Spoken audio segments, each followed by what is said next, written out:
Exam में भी पूछे जाते हैं और बेसिक स्तर पे भी इसको जानना बहुत ज़रूरी होता है। जैसे पॉइंट है, पॉइंट अगर हम पॉइंट को एक्सप्लेन करें तो किसी भी प्लेन सरफेस पे, अगर प्लेन सरफेस है तो उस सरफेस पे कोई भी एक एग्जैक्ट लोकेशन जो होगा, एग्जैक्ट लोकेशन, मान लीजिए यही लोकेशन है तो ये एक पॉइंट कहलाएगा।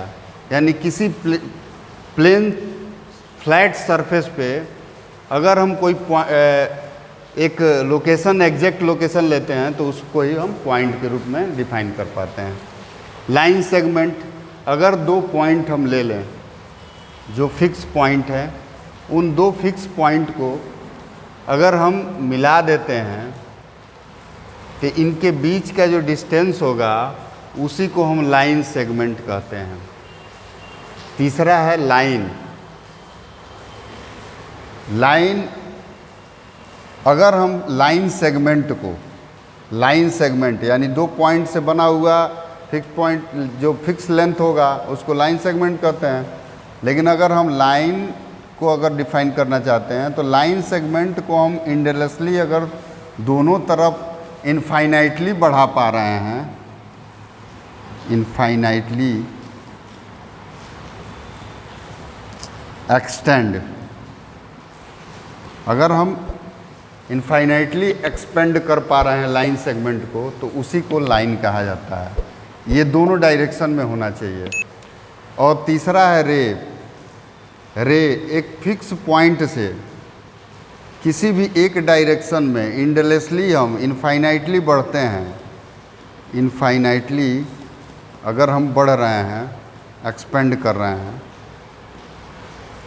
तो इसको कहा जाता है रे। अब लाइन और लाइन में और रे में यही अंतर है कि लाइन में दोनों तरफ हम इनफाइनाइटली बढ़ सकते हैं और रे में केवल एक साइड में ही हम बढ़ पाते हैं। एंगल्स का डिफिनीशन, लाइन या लाइन सेगमेंट, लाइन या लाइन सेगमेंट या रे, तीनों में से कोई भी अगर लिया जाए, दो लाइन या दो लाइन सेगमेंट या दो रेज, उनका एक अगर कॉमन पॉइंट मिलता है तो ऐसे स्ट्रक्चर को ही हम एंगल्स के रूप में जानते हैं। इसी को एंगल्स कहते हैं।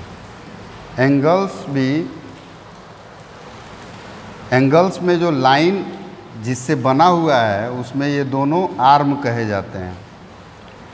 यानी दोनों लाइन को हम आर्म कहते हैं और ये जो पॉइंट है उसको वर्टेक्स के रूप में हम जानते हैं।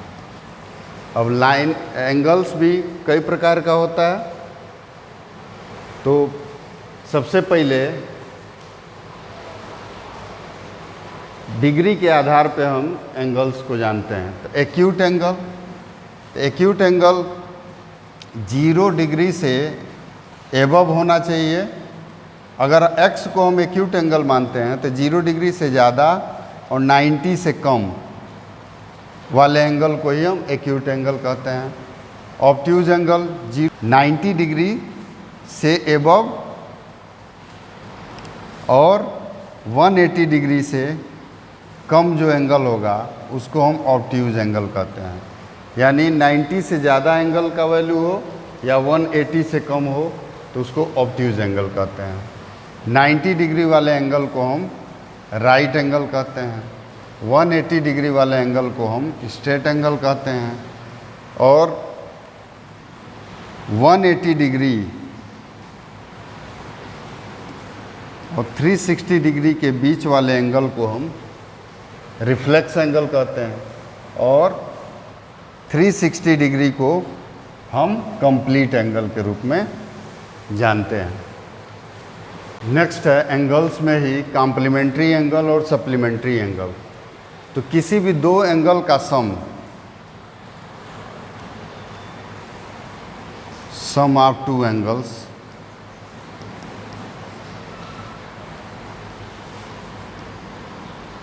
अगर 90 डिग्री हो रहा है, सम ऑफ टू एंगल्स की वैल्यू 90 डिग्री हो रही है तो कॉम्प्लीमेंट्री एंगल होंगे। यानी अगर कोई दो एंगल लिया जाए, उसमें से अगर हम एग्जाम्पल के थ्रू समझाएंगे, जैसे 30 डिग्री कोई एंगल है तो इसका कॉम्प्लीमेंट्री एंगल 60 डिग्री होगा। यानी दोनों का सम क्या होना चाहिए, 90 डिग्री होना चाहिए। इस supplementary angle sum of two angles, sum of two angles, दो एंगल्स का सम अगर 180 डिग्री हो रहा है तो वो सप्लीमेंट्री एंगल होंगे। यानी एक एंगल अगर मान लीजिए 95 दिया हुआ है तो उसका सप्लीमेंट्री एंगल 180 डिग्री में से माइनस कर दें 95, वही होगा, तो यानी हो जाएगा 85 डिग्री। इसी तरह बहुत सारे क्वेश्चंस एग्जाम्पल दिए जाएंगे जिससे आप क्लियर हो पाएँ। हाँ, फाइंड द कॉम्प्लीमेंट्री एंगल। अगर ये 4 क्वेश्चन हैं उसमें से एक क्वेश्चन बताते हैं और 3 अपने मन से आप कमेंट करके बताएं। जैसे 40 डिग्री है तो 40 डिग्री का complementary angle of 40 degree, angle is equal to हो जाएगा 90 में से माइनस कर देते हैं 40 डिग्री तो 50 डिग्री इसका आंसर हो जाएगा। सेम ऐसे ही इन 3 क्वेश्चन को लगा के कमेंट करें।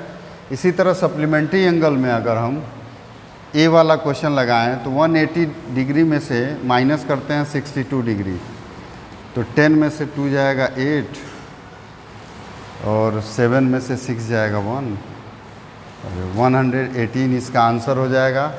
जो बचा बी और सी है आप कृपया कमेंट करके बताएं। ऐसे ही वीडियो के लिए प्लीज़ सब्सक्राइब करें।